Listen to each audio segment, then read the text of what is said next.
La situation actuelle du monde et de l'humanité est assez inquiétante pour un certain nombre de personnes.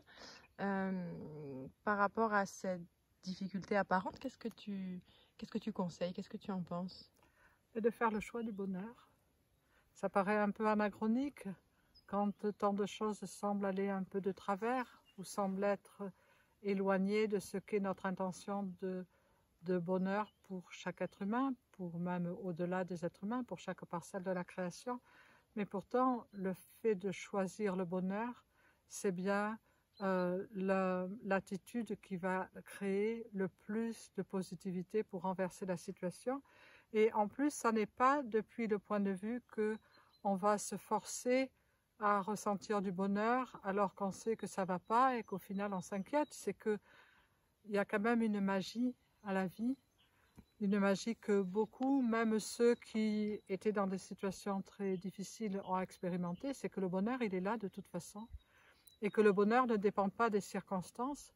Et qu'à un certain niveau, s'il y a une chose qui ne peut pas nous être enlevée, c'est le droit au bonheur. Et au-delà du droit, cette nature même de la vie, d'être pur bonheur, d'être plénitude, et faire ce choix d'incarner ce fait que le bonheur est indépendant de toutes circonstances et que je peux choisir de le cultiver comme on cultive les fleurs dans son jardin, et qu'à le cultiver, les fleurs s'épanouissent et que chaque fleur qui s'épanouit, et particulièrement des fleurs de bonheur, va avoir un impact très puissant finalement.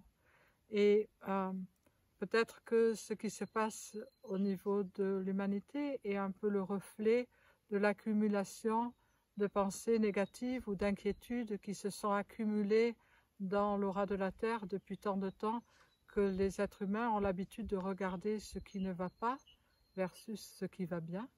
Et peut-être que si on fait le choix, enfin c'est même plus que peut-être, j'en suis persuadée en fait, que si on fait le choix d'incarner le bonheur, de le respirer, de le regarder, d'en témoigner, dans la simplicité de maintenant et de regarder la beauté de la vie, on peut renverser ce qui est dans l'aura de la Terre et emplir l'aura de la Terre non seulement de cette intention de bonheur, mais de cette réalité de bonheur.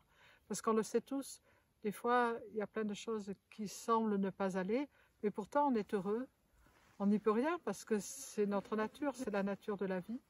Et cultiver ça, ben, ça me semble bien le plus beau cadeau qu'on puisse faire à l'humanité et à la Terre maintenant.